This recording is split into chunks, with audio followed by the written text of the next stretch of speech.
Bem, muito bem. Obrigado, Paulo. Obrigado aí pela equipe aí, o Fabrício, o Regis, pela colaboração aí com a nossa entidade. Hoje, então, nós vamos dar sequência ao nosso início do semestre letivo, uma palestra bastante engrandecedora e bastante importante, principalmente para os cursos de gestão e os cursos de tecnologia focados na manufatura. Bem, Paulo, fique à vontade, vocês têm em torno de 30 minutos, desculpa, em torno de 60 minutos, uma hora, para fazer a apresentação, e nesses 60 minutos está incluído aí uns 15 minutos, 20 minutos no máximo de perguntas, tirar dúvidas, coisas do tipo. Fique à vontade, novamente, obrigado aí. Pessoal, aproveitem. Eu estarei aqui, vou deixar no mudo, mas estarei aqui presente. Obrigado a todos aí. Pessoal, para quem chegou nos últimos 5 minutos aí, a gente já vai começar as perguntas. Para quem não conhece o Google Meet, ali em cima tem um envelopinho. A gente vai mandar os recados ali, tá? E vocês mandem as perguntas também. E quem quiser, se a gente não responder todas as perguntas, a gente vai mandar depois por e-mail, tá? Então, quem ficar sem ter a resposta aí, é só colocar o e-mail lá, ou então a gente passa para o professor, ele faz toda a logística aí, para a gente responder a todo mundo, tá bom? A gente vai ter um convidado hoje também, né, durante a nossa apresentação. Ele é da Valfilme, ele vai apresentar o projeto, uma parte do projeto. A gente vai trazer um case real aqui para vocês também, tá bom? Bom dia a todos, meu nome é Fabrício, sou aqui do comercial da VF, vou estar dando suporte aí à nossa apresentação. Vou passar aí para o Regis se apresentar um pouquinho também, depois o Paulo já se apresenta e inicia aí. Eu gostaria só, mais um minuto, Fabrício, dar boas-vindas aí para um colega que veio de fora, é o Márcio, tá? O Márcio Bávia, que é um cliente da minha empresa, ele convidou, ele fez teve a gentileza de participar. Obrigado, Márcio, um abraço. Obrigado aí a todos pela presença aí. Bom dia, pessoal, sejam todos bem-vindos. Meu nome é Regis, eu também atuo aqui no comercial da VF, e eu vou estar tomando conta das perguntas aqui que vocês enviarem o Paulo aí durante a palestra. Só reforçando o que o Fabrício falou, peço que vocês mandem através do chat junto com o e-mail. E aí, se não for possível da gente responder aqui durante a palestra, a gente tem o compromisso de te responder depois através do e-mail, tá bom? Boa palestra a todos aí, um bom dia. Bom dia a todos aí, obrigado pela participação, né, pelo convite aí da FATEC, nós estamos aqui para contribuir. E nós vamos falar aqui o título aí, Lean Six Sigma e o processo de melhoria de resultados, ok? Lógico, vai ser uma visão geral da metodologia, vamos falar de alguns tópicos, mas cada um desses tópicos aí poderia gerar uma palestra específica, ok?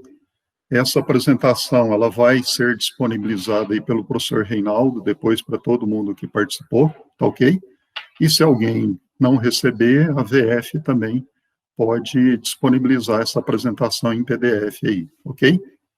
Então, a gente vai falar Lean Six Sigma e o processo de melhoria de resultados. Vou ser rápido, para depois a gente ter aí a apresentação lá do Patrick, um caso de aplicação de análise de árvore de falha, num projeto para reduzir custos logísticos, ok?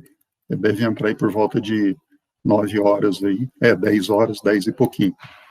Então, a VF aí trabalha em qualificações e suporte a projeto de melhoria, com o uso da metodologia Lean Six Sigma e tudo aquilo que está diretamente associado com a metodologia aí.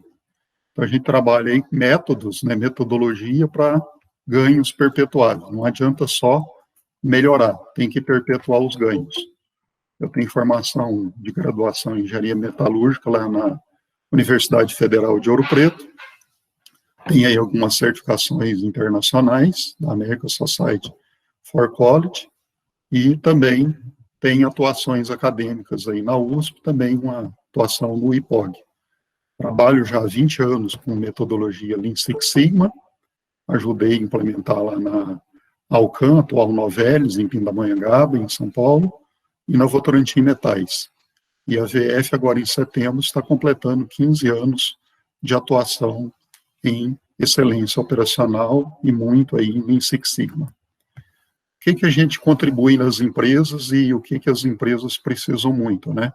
Reduzir custo de uma maneira mais assertiva, aumentar receitas, por exemplo, vendas, otimizar ativos, por exemplo, aumentando a eficácia global de equipamentos e melhoria do fluxo de caixa, por exemplo, reduzindo estoques de uma maneira inteligente e também reduzindo, por exemplo, inadimplência. O que a VF já contribuiu? Mais de 800 projetos de melhoria no mundo real, mais de 2.500 belts aí qualificados, né? Desde o Yellow Belt, Green Belt, Black Belt, mais de 2.100 profissionais aí em pós-graduação e especialização. Já atuamos aí, a VF como um todo, mais de 10.000 horas de consultoria e em qualificações, mais de 8.000 horas aí de qualificação. Aqui tem exemplos aí de alguns clientes que a gente atua ou já atuou, sei que depois vocês vão receber essa apresentação.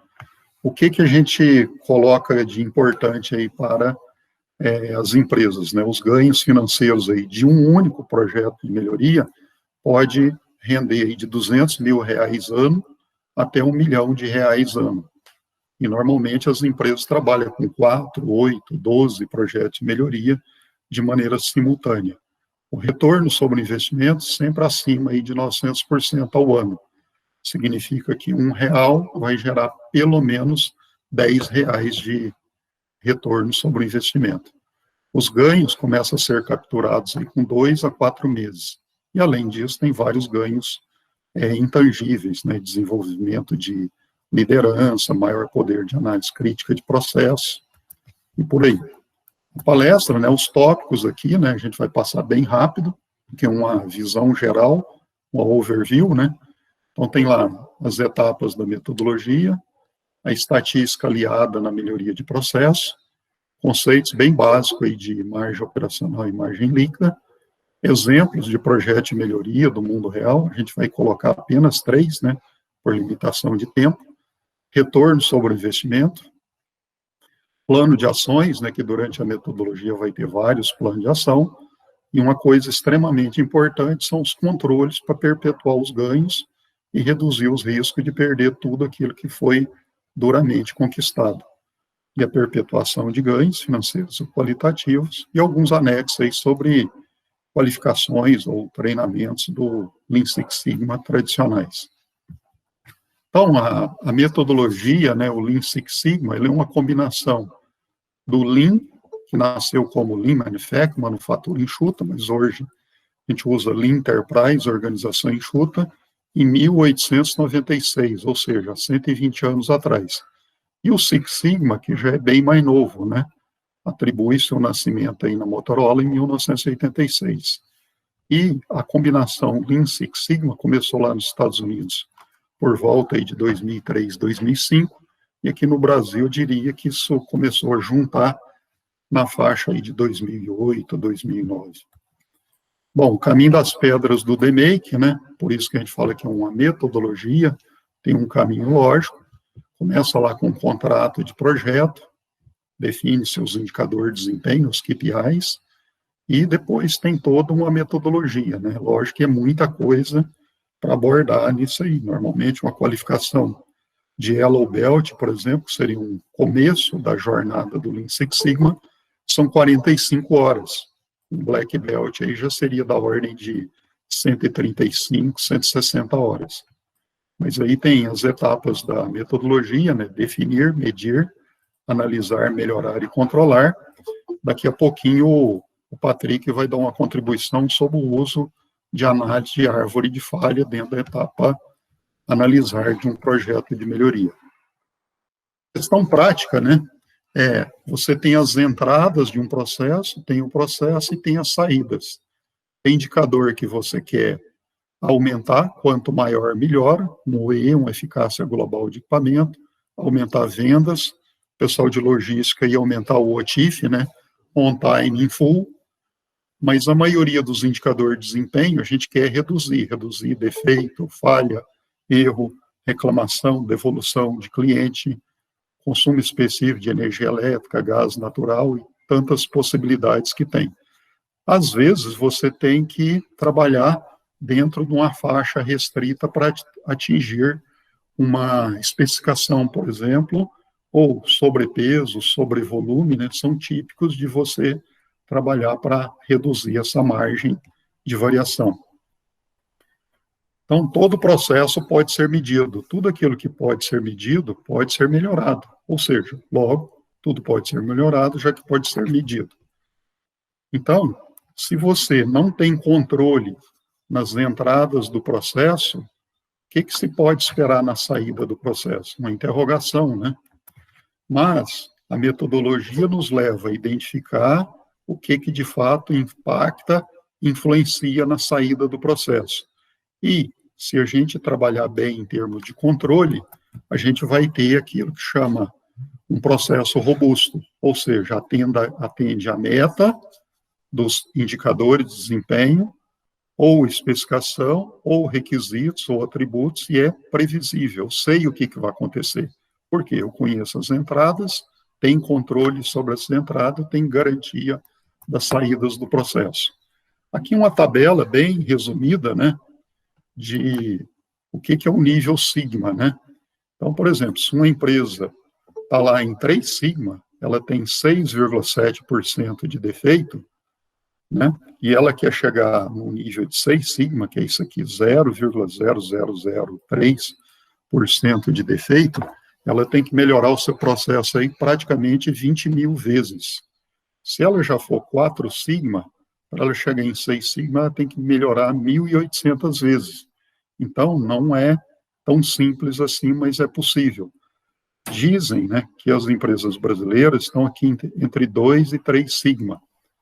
E aqueles grandes concorrentes nossos aí, que a gente importa muito de fora, né, principalmente produtos de maior valor agregado aí, tecnológico, estão lá no nível 5, 6 sigma. Então, o desafio é grande, mas é possível. Bom, aqui a gente falando uma visão bem rápida aqui das etapas do DMAIC, né?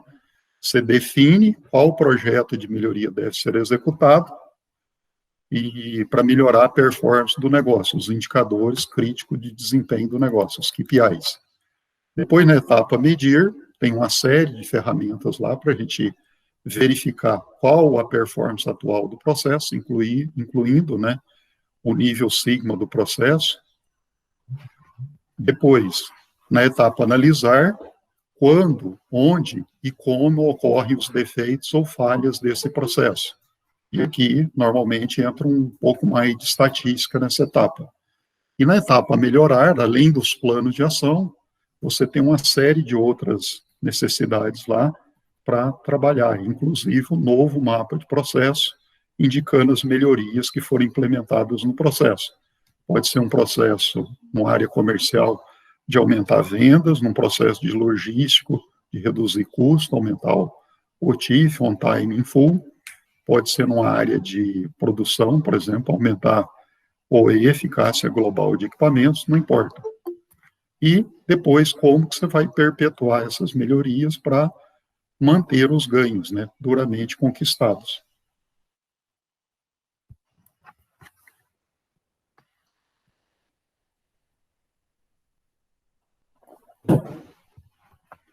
Bom, a estatística, né, ela está aliada aí também na melhoria dos processos, né?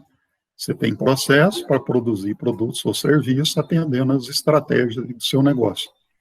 Então, um recurso decisivo para a execução de processo, através de estatística, além da utilização simples de gráficos, né?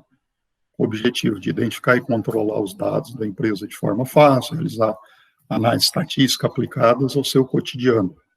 E, logicamente, conduzir projetos de melhoria com base na interpretação de dados.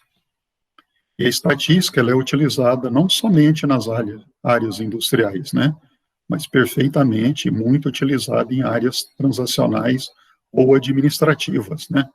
Por exemplo, aí, finanças, logística, PCP, RH, laboratórios, marketing, jurídico, né? Já tivemos bastante vivência em todas as áreas de negócio. Aqui eu não vou entrar em detalhes, mas são algumas ferramentas de estatística que se usa, né, dentro de um projeto Lean Six Sigma. Lógico que não vai usar todas essas ferramentas no mesmo projeto de melhoria, mas cada projeto tem a sua dinâmica e a gente usa de acordo com a necessidade. Bom, aqui não quero entrar muito na parte financeira, mas tem aqui os conceitos de margem operacional e margem líquida. Um pouquinho mais aqui em margem líquida, né? Você tem lá o preço médio que vende o seu produto ou o seu serviço, você tem aqui os custos, por exemplo, de folha de pagamento, custo de produção, custos gerais administrativos, custo de venda e marketing. Toda empresa aí paga imposto. A diferença entre os custos aí, mais imposto de renda, e o preço médio de venda é o que tem a margem líquida, né? Então, isso é o que as empresas precisam buscar sempre aí, trabalhar com a margem líquida, né? É aquilo que sobra para remunerar o investimento que a empresa fez. De uma maneira simples, né, você poderia pegar aí a demonstração simplificada de resultados e você colocar belts para aumentar vendas, numa área para aumentar receita, belts aí, né, os profissionais do Lean Six Sigma para reduzir custo de bens vendidos, na área de manufatura e cadeia de suprimentos, e belts em área suporte aí também para ajudar a reduzir despesas com vendas gerais e administrativas. Com isso, você vai melhorar a sua margem operacional e depois, consequentemente, você vai melhorar o seu lucro líquido também.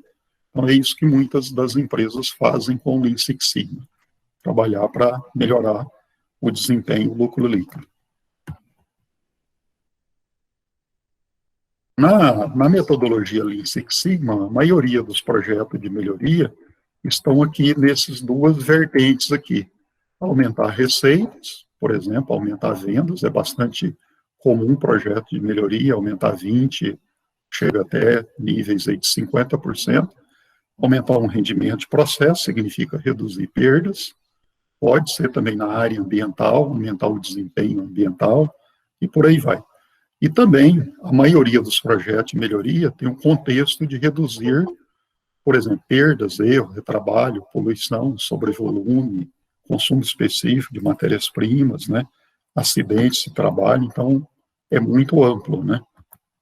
Aqui, por exemplo, né, num foco de um projeto reduzir custo em logística, você tem aí alguns indicadores, né, por exemplo, custo logístico e a unidade de medida dele, reais por mês. Um exemplo lá, o OTIF, né, On Time in Full, entrega no tempo certo e pedido completo. Então, seu nível de atingimento aí medido em percentagem mês. Estoque de baixa movimentação, maior que 30 dias, isso aí é muito comum, né? O projeto lá, uma parte do projeto que o Patrick vai falar daqui a pouco, era focado em reduzir estoque de baixa movimentação, ok? Pode ser também aumentar o atendimento ao SOP, né? Muito comum em área de logística, PCP e comercial. Aqui, se o objetivo é aumentar vendas, tem aí alguns indicadores, e entre parênteses tem as respectivas unidades de medida. Se o projeto aí, o foco é aumentar a eficácia global de equipamento, né, que tem lá os pilares da disponibilidade, performance e qualidade, esses três pilares aí compõem o EE, eficácia global de equipamento, mas você pode estar avaliando também perdas de produtos naquela linha ou naquele equipamento, custo de perdas, produção do equipamento, perda específica, né? Então, tudo tem. O KPI tem nome e, entre parênteses, ele tem um indicador, a respectiva unidade de medida.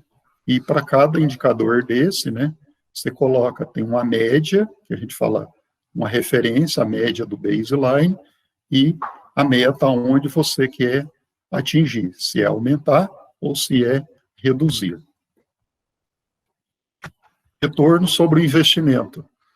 Na nossa vivência de 15 anos, mais de 800 projetos de melhoria, que é uma simulação, né? Depende muito da quantidade de projetos de melhoria, onde está a empresa, se tem despesa aí de viagem, passagem aérea, por exemplo, hotel, mas fica aí no universo aí sempre, né, sendo bem conservador, aí na faixa de 11 para 1, que dá 1000% ao ano, ou aqui embaixo, né, 9,8, que daria aí em torno de praticamente quase 900% ao ano, né? Então, nós temos aí, em fortes parceria com os clientes, conseguindo aí retorno sobre investimento sempre acima de 900% ao ano. Ou seja, você investe R$1, vai ter no mínimo R$10 de retorno. Lógico que tem casos até bem acima desses valores. Bom, na jornada aí do Lean Six Sigma, as ferramentas, né, algumas delas vão gerar bastante planos de ação. Se nós executarmos essas ações e depois implementarmos os controles, a gente vai trazer isso aí, ter os ganhos, né? Vai depender da nossa competência de execução de planos de ações e depois na transformação desses planos de ações em controles robustos na gestão à vista. Então, aqui tem alguns exemplos, né, de ferramentas que geram planos de ações. Vai depender da vida de cada projeto de melhoria. Se, por exemplo, eu tenho aí aumentar o rendimento, ou que seria reduzir perdas, né, por exemplo, essa diferença entre onde eu estava no presente até o estado futuro, essa é uma diferença que a gente consegue facilmente transformar em ganho financeiro. Lógico que a gente precisa da área de controladoria, finanças do cliente para fazer essa quantificação da maneira mais correta possível. Quem faz a quantificação, no caso aí, é o próprio cliente que está com os projetos de melhoria sendo desenvolvido. Ok? Os planos de ação, aquele tradicional, né, o que, quem, quando, onde, como e por quê. E isso aqui, hoje, que a gente sempre recomenda, é acompanhar o status dos planos de ação, toda semana isso aqui é atualizado. O resultado, né, dos projetos de melhoria vai ser gerado ou não, dependendo da nossa, né, eu entendo, da nossa junção, né, da própria empresa, capacidade de execução das ações. E depois nós temos que implementar controles na gestão à vista para a perpetuação dos ganhos, né? Método de inspeção e teste é o mais frágil dele, não garante. Lista de verificação, checklist, tem as suas deficiências também. Começa a melhorar quando a gente tem procedimento, instruções de trabalho, depois controle estatístico de processo, e entradas de processo, e os controles um pouco mais robustos, né, ficaria lá no FIMEA, manutenção preventiva, planejado e realizado, linha de tempo, setup rápido ou SMED, plano de controle, prova de erro, né, POCA-IOQ, e controle automático de processo, ou JIDOCA. Então, quanto mais robusto o controle, maior a facilidade de perpetuar os ganhos.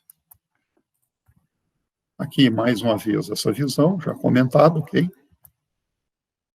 Aqui tem os conteúdos aí que a gente normalmente aborda aí no Lean Six Sigma, que é o Champion, né? Seria o patrocinador dos projetos de melhoria, normalmente é um conteúdo mais voltado à gestão, e aqui gestão entendido de coordenação, gerência, diretores, presidente, donos. Aqui seria o nível Yellow Belt, mas tem muita variante aí no mercado. Isso aqui a gente está falando de 45 horas de qualificação no modelo presencial, ok? Mas a gente já tem opções online, ao vivo, para empresas. Depois o Green Belt, aqui aumenta um pouco a carga estatística, principalmente dentro da etapa analisar, e aumenta também as ferramentas do Lean também. E o Black Belt seria a configuração mais forte, tanto em ferramentas estatísticas, mais aí uma visão Six Sigma, mas também em ferramentas do Lean Enterprise, organização enxuta. E aqui o controlar, né, você vê que mesmo para o Yellow Belt ou Green Belt, a gente sempre tem uma preocupação muito grande com a perpetuação dos ganhos, ok?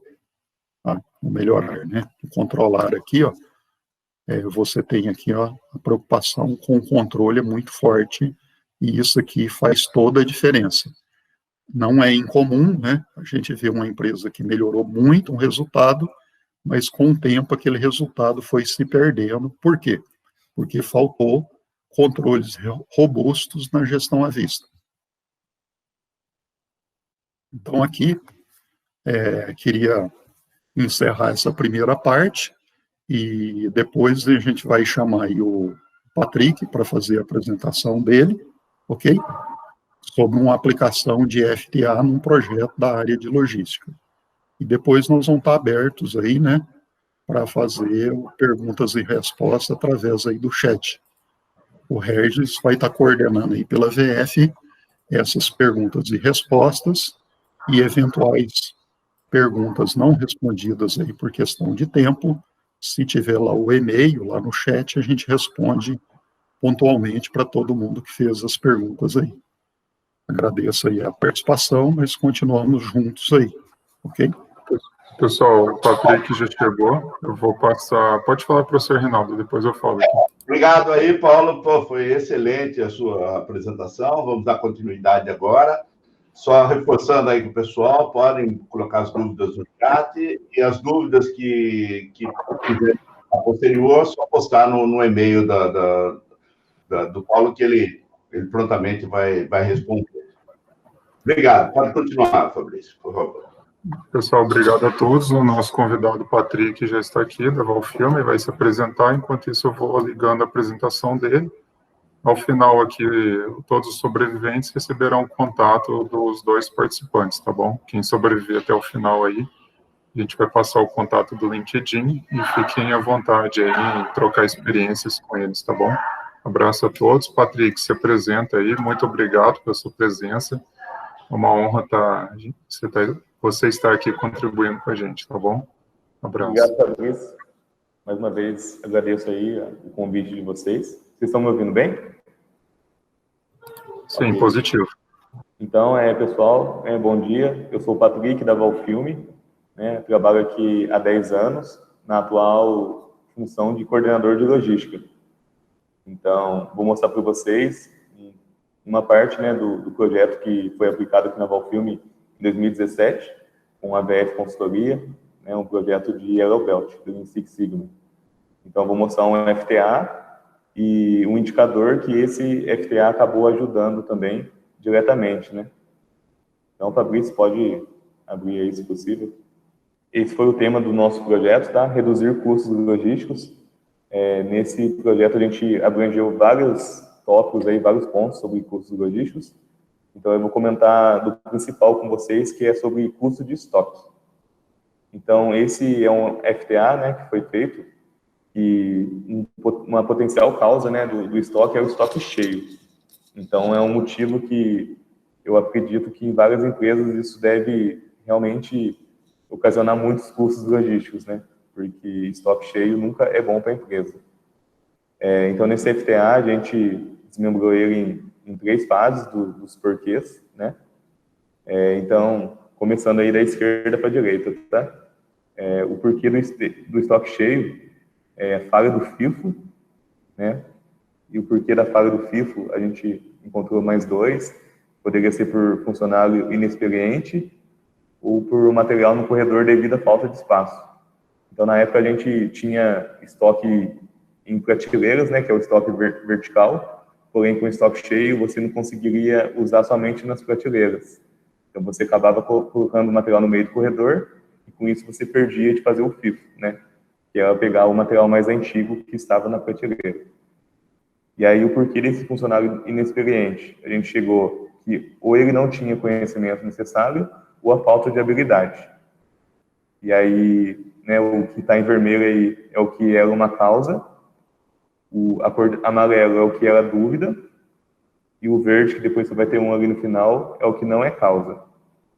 Então, né, voltando lá na esquerda, o funcionário sem conhecimento necessário, a gente nomeou como causa.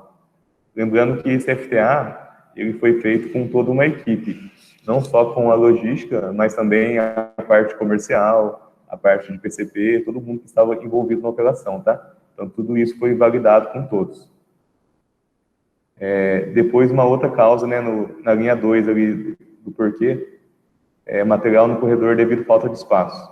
Por que disso? Porque o estoque estava cheio devido à queda de pedidos e porque era carregado material mais novo devido ao material no corredor não possibilitando o filtro. Depois, subindo lá em cima, né, o porquê do estoque cheio é itens obsoletos. Né? Por que nós tínhamos itens obsoletos? Porque o cliente deixava de comprar sem avisar ou porque o material acabava ficando vencido. O porquê do cliente deixar de comprar sem avisar? Porque a gente não tinha contrato com esse cliente, né? Então, uma coisa é importante saber que é o quê? Esse estoque da Valfilme, né, nessa época, a estratégia da Valfilme era de produção empurrada. Então, a gente produzia primeiro e depois o comercial tentava vender.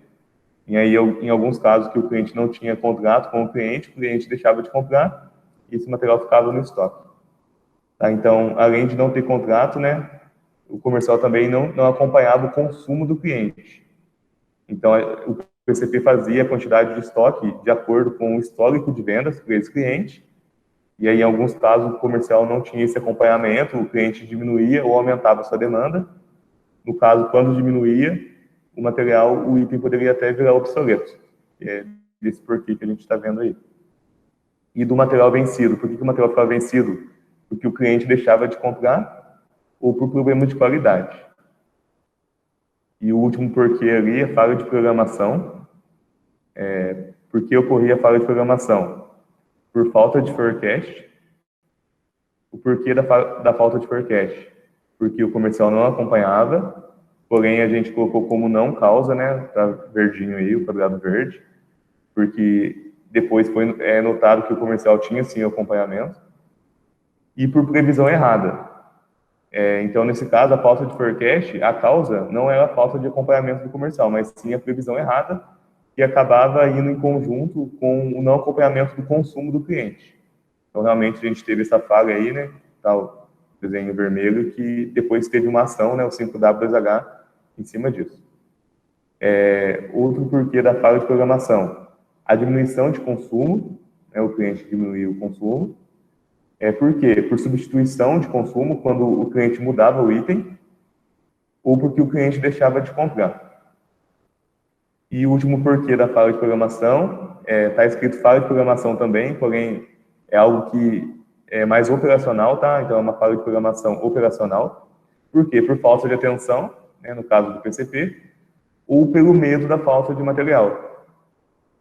Como nessa época o PCP ele fazia o estoque por previsões, por histórico, né, de venda, tinha aquele famoso medo, né, que às vezes o cliente comprava 5 toneladas de um item no mês, 8 de um outro, e aí o PCP vinha e fazia 10, né, então tinha meio que um medo, e aí às vezes fazia 10 toneladas e o cliente comprava 5, e aí acabava ficando 5 toneladas em estoque. Então esse foi o FTA, que nesse FTA foram geradas 4 ações, né, em 5W2H, e depois disso a gente teve um impacto nesse indicador. O impacto desse indicador, não só nesse FTA, mas teve várias outras ações também, tá?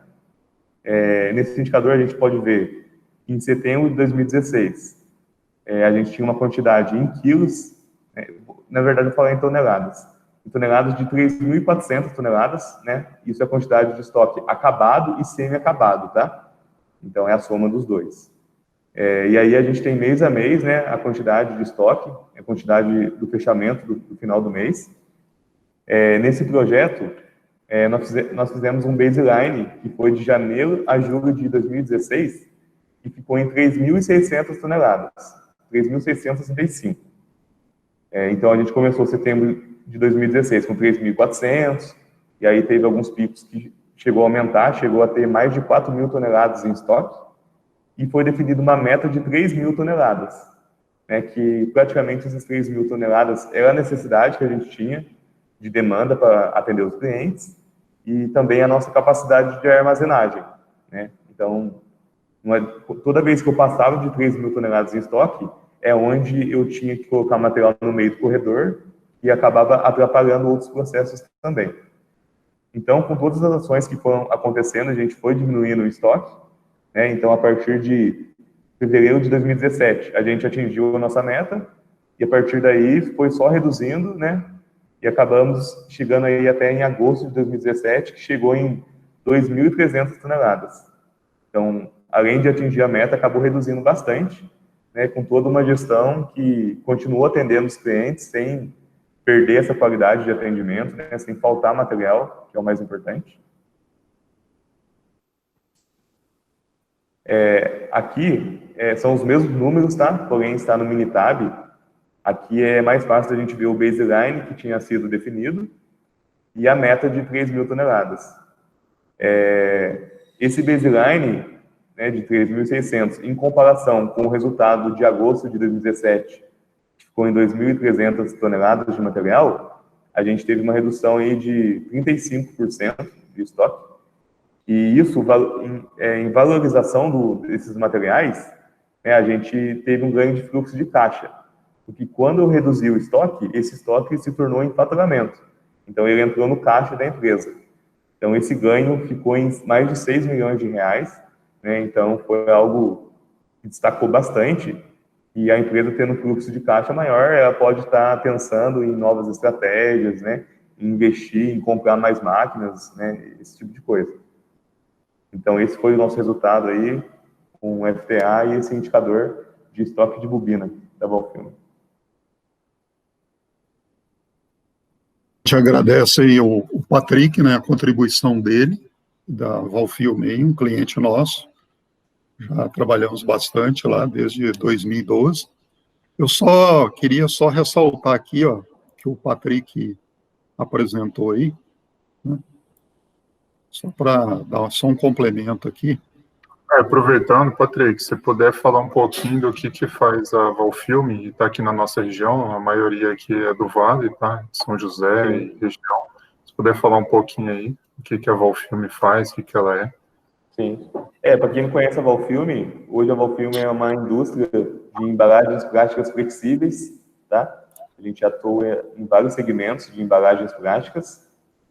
E alguns exemplos o filme da embalagem para carne, embalagem para queijo, o stretch, né, que é o filme usado para paletização, para unitização das cargas, o shrink, que é a embalagem do PET, e toda embalagem plástica flexível, tá?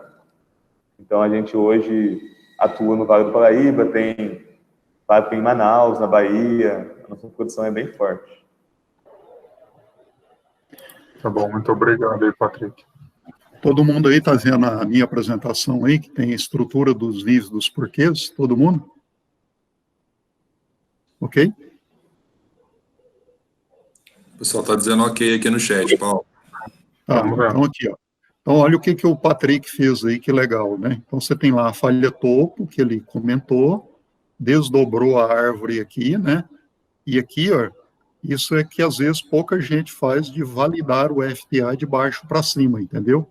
Se isso aqui acontecer, acontece isso aqui, se isso aqui acontecer, acontece isso aqui, e depois definir, né, se aquilo não é causa, tem uma simbologia, dúvida, e se for uma causa da falha topo, tem que abrir um plano de ação. Alguém no chat perguntou, né, o 5W2H, isso vem das palavras em inglês, né, what, why, when, where, né, que seria o que, quem, quando, onde, como e por quê. Isso aqui é fundamental na metodologia de executar, né? Se não fizer o plano de ação, o resultado não vai acontecer. E também, só fazer o plano de ação também é pouco, porque tem data para morrer, né? Uma data de execução. Tem que implementar os controles na gestão à vista para não se perder os resultados, ok? Só complementando e ressaltando aí que o Patrick e a equipe lá fizeram muito bem aí o plano de ação. Então, agora acho que a gente vai estar disponível aí para responder as perguntas aí que foram colocadas aí no chat. E o Regis vai estar coordenando aí para a gente essa discussão aí no melhor dos sentidos. Bom, tem uma pergunta aqui que eu acho que o Patrick pode até colaborar com a gente, ele até citou isso na apresentação dele. Tem duas perguntas, né, com, vamos dizer assim, a mesma dúvida, né, o Lucas Silva e a Tamires Ferreira perguntaram o que é o FIFO, né, E qual que é a importância dessa ferramenta, ou dessa metodologia, para a logística da empresa? Se vocês puderem colaborar com o pessoal aí, acho que o Patrick também tem bastante experiência nisso aí. Sim. Então, FIFO, os significados first in, first on, que significa o primeiro que sai, o primeiro que entra, o primeiro que sai. Então, nada mais é do que tudo que você produz primeiro, você expede primeiro. Qual que é a importância disso? De você não deixar o material vencer. Então, se você produz um material hoje e só vai expedir daqui a um mês, que assim, a produção, ela produz o mesmo material por um diverso tempo. Então, eu estou produzindo material hoje, estou produzindo material mês que vem, e às vezes esse material só vai sair daqui a 3 meses. Então, daqui a 3 meses, eu tenho que pegar um material mais antigo. Então, o FIFO nada mais do que isso, você pegar um material mais antigo do seu estoque. E o impacto aí, Patrick, assim, quando você não faz de forma, vamos dizer assim, correta ou não tão correta, né? O que pode gerar aí para a empresa, tanto do lado positivo e do lado negativo? Sim. De lado positivo, não vejo nenhum lado positivo de você não fazer o FIFO, a não ser quando existe uma particularidade, no sentido que o material que você produziu hoje tem uma certa diferença do material que você produziu depois. Então, às vezes, por algum motivo, você tem que pegar um material mais novo em vez de pegar o mais antigo. Mas quando não existe essa particularidade, o lado negativo, né, que é um grande impacto para a logística, é do material poder a vencer, né? Porque aí você vai acabando deixando o material antigo no seu estoque. Legal. Paulo, você quer complementar alguma coisa aí que o Patrick falou? Você está no mudo, Paulo. Sim. Não, o Patrick comentou muito bem, né? O certo é ter o mínimo de estoque e sempre o mais antigo e saindo do processo, né? Para quem trabalha com alimentos, né, tem o primeiro a expirar, é o primeiro a sair, né, também, né? Mas para produtos aí, às vezes ele vai perdendo, por exemplo, uma propriedade, por exemplo, do plástico, uma elasticidade, uma resistência, né, com o passar do tempo. Então, isso pode vir a causar um problema lá no cliente. Então, tem o FIFO e tem, para alimentos, tem o FEFO, né? Mas o conceito é exatamente o mesmo, né? Ou seja, resumo da obra, trabalhar com estoque baixo e sempre saindo mais antigo primeiro, né? Para evitar isso que o Patrick muito bem colocou. Ok? Legal. Aí, o Alexandre Augusto, ele faz uma pergunta, assim, acho que tem muita relação, né? Ele pergunta assim, qual o motivo de não realizar a produção puxada? Existe um motivo ou vai depender da empresa, do ramo, do que ela produz? Então, isso depende muito da estratégia que a empresa escolhe. Né? No caso da Valfilme, a nossa principal produção é em Manaus. Então, eu tenho um lead time muito alto de Manaus até o Vale do Paraíba, né? É uma média aí de 60 dias, de acordo com o nosso processo. Então, devido a ter esse lead time tão alto, o meu cliente, ele não consegue esperar 60 dias para fazer um pedido. Então, por esse motivo, eu tenho que produzir antes, e já tem estoque, né? E aí isso faz a minha necessidade de ter a produção empurrada.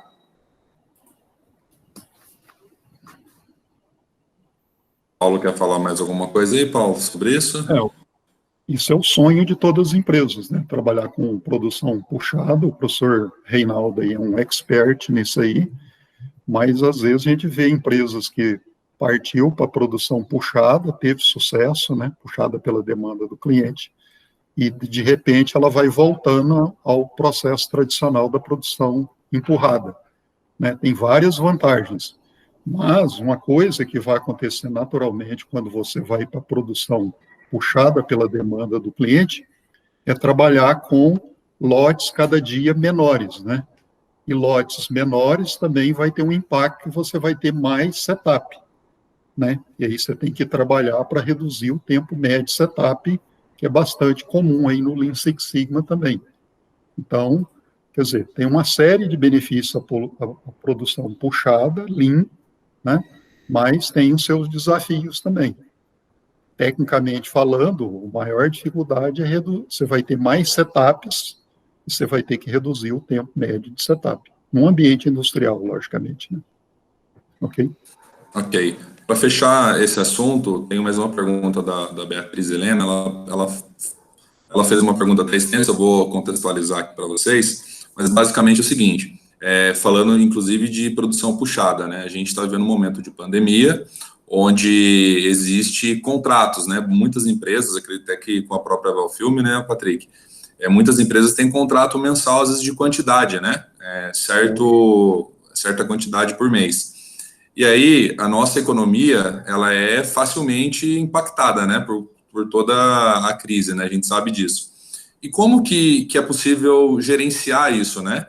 Reduzir esses impactos, porque às vezes o seu cliente não está tendo a saída que ele esperava, né, por conta de toda a influência da parte financeira do país. E como é que vocês gerenciam isso? Tanto a parte contratual, existe uma possibilidade de revisão, e se não houver, como é que pode gerenciar estoque disso? Ou existe, por exemplo, uma parada de produção porque o estoque está muito alto? Como é que é feito isso? Então, hoje na Valfilme, pelo nosso produto ser uma embalagem plástica, né, o filme stretch, por exemplo, por mais que eu tenha contrato com um cliente de um determinado material, eu ainda consigo remanejar esse material para um outro. Então, nesse caso, que eu tenho um contrato, né, por exemplo, de 100 toneladas mês com algum cliente, e aí devido a toda essa situação aí da economia, o cliente não puxa esse material, a gente tenta remanejar para outros clientes. Se isso não for possível, infelizmente, eu como fornecedor vou ter que administrar isso no meu estoque, né? E aí manter esse estoque, se precisar, talvez ter que terceirizar um outro galpão para armazenar o material, e aí não teria nenhuma possibilidade, né? Se caso o produto fosse exclusivo desse cliente. Mas aí, tendo contrato, obviamente, o comercial ia analisar o que poderia ser feito também, se realmente ia ter algum custo, se ia passar para o cliente ou não. Geralmente não é passado, né? O fornecedor, por mais que você tenha um contrato, o fornecedor fica com essa responsabilidade de tentar atender o cliente sem passar esses custos para ele. Paulo, você tem alguma vivência aí diferente de algum outro cliente ou sua própria aí durante a sua carreira para compartilhar com o pessoal? Na realidade, nós estamos vivendo uma situação muito incomum, né, da economia, né, como fosse uma guerra aí, né, a guerra contra um vírus aí. Então, isso vai depender muito. O Patrick já resumiu bem, né, você vai tentar, se você conseguir alguma coisa que estava reservada para um cliente que ele não está puxando, você vai tentar direcionar para um outro cliente, né, mas dependendo da situação, você vai sobrar pouca margem disso. A gente tem um cliente que foi bastante afetado por isso, né? Ele está trabalhando tipo 1/3 do que ele estava trabalhando. Então, ao invés de trabalhar, digamos, 30 dias, ele está trabalhando 10 dias mês. É a maneira que ele conseguiu para sobreviver durante esse período mais turbulento, né? Isso vai depender de negócio a negócio, situação a situação. Ruim vai ser para muita gente, né? Tem poucas empresas que realmente estão conseguindo passar à margem da situação que está aí, né? Hoje a principal ação disso... Desculpa, Paulo. Hoje a principal ação desse assunto realmente é buscar novos clientes para tentar desovar esse material que você já tinha para um cliente só. Então, como ele diminuiu a demanda e o material você já tem, né, a ação é você buscar novos clientes e tentar desovar esse material que já tinha sido produzido. Show de bola. Tem uma pergunta aqui, agora a gente vai mudar um pouco o assunto, vai falar um pouco mais de The-Maker, né? Não que a gente não estivesse falando, mas a pergunta é bem direcionada a isso, né? A gente tem ainda aí uns 5 minutinhos, mais ou menos. Acho que é legal até para dar uma explicação sobre, de fato, a metodologia. O Jamil Soares, ele pergunta assim: posso associar o The-Make ao ciclo PDCA? O fundamento das ferramentas é o mesmo, né? Ou seja, o que eu faço com o The-Make, eu consigo fazer também com o PDCA? Ela se complementa? O que vocês acham disso, né? Fique à vontade, não precisa brigar não para responder, tá? Posso contribuir aí. O seguinte, tudo tem uma componente histórica, né? O PDCA, ele foi criado lá pelo Walter Schierert, lá nos Estados Unidos, por volta de 1930, ok? Então, naquela época, até pela Segunda Guerra Mundial, ajudou muito, né, o PDCA. Só que por volta de 1950, teve aí um grande desenvolvimento da computação, né, computadores aí, IBM. Então, a estatística, ela evoluiu muito a partir de 1950. Então, o que aconteceu aí por volta de 1980 e terminou em 1986, né, com o que considera aí o nascimento do Six Sigma. Então, começou a ter uma fundamentação muito estatística aí que passou a contribuir muito mais, né? O PDCA ajudou muito o mundo, mas hoje as armas que você tem para lutar são bem diferentes, né? Então, hoje você tem aí, por exemplo, planejamento de experimentos, você tem teste de hipótese, né? Então, tem toda uma fundamentação estatística que começou a se desenvolver a partir de 1950. Eu diria que hoje o DMAIC é muito mais completo, muito mais potente do que o PDCA, ok? E dá para você pegar dentro do DMAIC uma aplicação um pouco mais robusta do que seria o PDCA, que foi baseado naquelas ferramentas mais básicas, né? Diagrama causa-efeito, lista de verificação, carta de controle, ok? A robustez do DMAIC é muito maior, consequentemente, ele pode atingir resultados muito maiores também, muito melhores, muito mais desafiadores. Não sei se o Patrick quer complementar alguma coisa. Não, acho que é isso. O Paulo citou muito bem. Legal. As perguntas do chat até se encerraram, mas eu vou deixar uma aqui para a gente fechar. Eu acho que é muito importante, né? Sempre a gente fala muito disso. Acho que o Patrick que vivenciou isso pode falar bastante. A gente fala muito no DMAIC, no Lean, de ferramenta, né? O Paulo acabou de falar aí sobre o DMAIC, sobre o PDCA, a gente falou também sobre o FIFO, o 5W2H, a gente falando de ferramentas, né? E aí, eu vou trazer para uma fala do Patrick, né? Quando ele falou do FTA, ele falou muito da equipe, né? Que envolveu o comercial, envolveu o PCP, vamos dizer assim, envolveu todo mundo que faz parte da empresa, basicamente, né? Pelo menos um representante. E aí, Patrick, a minha pergunta, e também gostaria que o Paulo colaborasse para a gente conduzir aí para um fechamento e deixar claro para as pessoas qual que é a importância do Lean, né? Do Lean Six Sigma e de tudo que ele envolve. O que isso impactou, Patrick, dentro da cultura e do clima, não só da sua área, mas da Valfilme como um todo, né? A VF atua até em outras áreas. Mas, assim, o quanto isso impacta positivamente a mudança, inclusive, de pensamento da equipe, né? Como é que você pode dizer disso para a gente? Então, quando iniciou o projeto, antes realmente a gente não tinha esse costume de envolver a todos.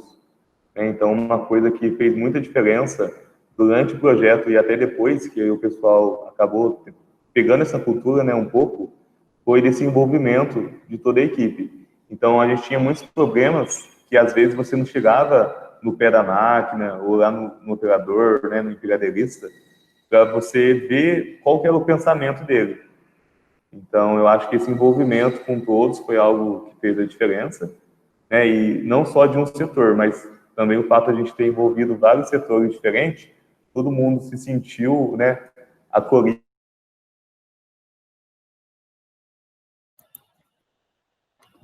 O que a gente imaginava. Então, no início, quando o Paulo trouxe para a gente que a gente teria que, talvez, tentar 100 ações, pelo menos. Né? No início, a gente assustou. Nossa, mas como assim 100 ações? E quando a gente foi ver, já tinha 300. Né? Então, é algo que mudou bastante, principalmente esse sentimento que todos tiveram de estar participando do projeto.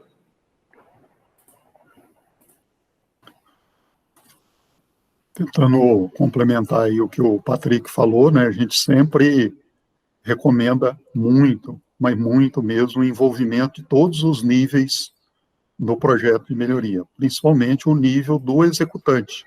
Então, por exemplo, como é que quem sabe mais lá sobre, igual o Patrick comentou, se um material estocado lá está atrapalhando o fluxo lá?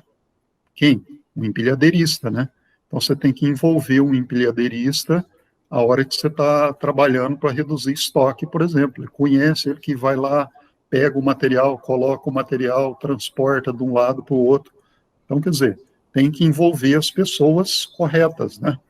Se você está trabalhando num projeto de aumentar vendas, quem que você tem que colocar? A pessoa que recebe ligação do cliente, recebe o e-mail, pode ser um estagiário, pode ser um assistente, um analista, mas é envolver as pessoas. Se é lá num ambiente industrial, tem que envolver um operador mais experiente, um menos experiente, né? Operadora, o mecânico, o eletricista, o cara da instrumentação. Lógico, pode ter engenheiro, engenheira de qualidade, analista, pode, mas se não tiver o executante, vai ficar faltando uma pessoa fundamental no sucesso do projeto de melhoria. Bom, passar aí para você, Paulo, e para o Patrick, né, já agradecendo a presença de todos, as perguntas aqui foram todas respondidas, tá? Eu vou passar para você aí direcionar, né, para o encerramento e fazer os comentários finais, tanto o Patrick quanto o Paulo aí, o professor Reinaldo também fica à vontade. Ok. Muito bem. Eu gostaria de agradecer muito. Olha, foi mais uma experiência. Eu já conheço a VF Consultoria, o Paulo, já amigo de longa data.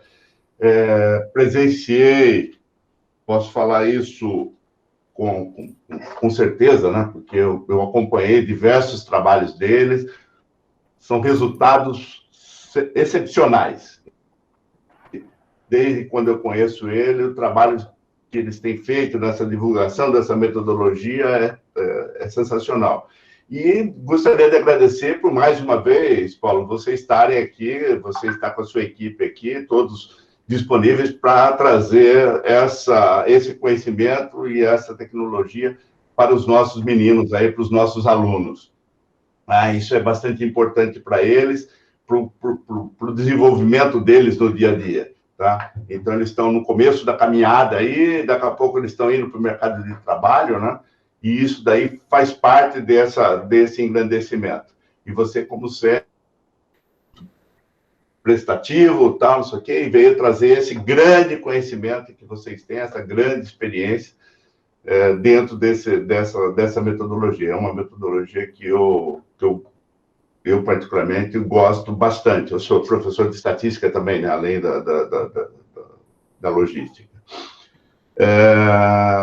Eu gostaria de agradecer a participação de todos os alunos, gostaria de agradecer a participação do pessoal da Klaus Drift, que também esteve aqui presente no nosso auditório. Eu tinha falado do Márcio, mas também tem o Jamil, tem o Edson, tem mais uma pessoa de vendas que eu não consegui identificar. Então, gostaria de agradecer a participação de todos, tá? E espero vocês num novo evento. E hoje à noite nós teremos uma reprise desse evento. Tá certo, Paulo? Ok, teremos sim. Será um prazer contribuir novamente. E agradecemos muito aí na equipe VF, agradece muito aí a participação de todo mundo, as contribuições aí no chat. E fica um canal aberto aí, se tiver dúvida aí, a gente está aí para contribuir, ok? Sempre. Muito obrigado aí por todos aí. Também agradeço o convite, né, e a participação de todo mundo que está aí. E como mensagem para todos, eu cito que o mais importante de todas essas ações e os resultados não é só você atingir os resultados durante o projeto, mas você perpetuar esses resultados, né? Que é você manter os resultados de excelência. E é o maior desafio hoje, acho que não só da logística, mas de toda a empresa. E é isso, muito obrigado. Queria agradecer também a todos, em nome da VF, aí, ao Patrick, o professor, o Regis, o Paulo, né, toda a nossa equipe, a gente está disponível, tá? E muito obrigado, e de noite vai ter uma reprise aí, ao vivo, novamente, aí, o Patrick vai estar com a gente. E espero contar com, se alguém quiser, seria legal aparecer novamente e convidar mais pessoas, aí a gente agradece muito, tá bom? E a gente está toda à disposição, mandamos aqui os contatos, né, do Patrick e do Paulo, a nossa rede social, né, o LinkedIn, que a gente mais utiliza, e a gente está disponível aí, tá bom, pessoal? Obrigado novamente. Obrigado aí, muito sucesso a todo mundo aí. Saúde e sucesso. Sucesso. Okay? Obrigado, pessoal. Bom dia a todos aí. Bom dia.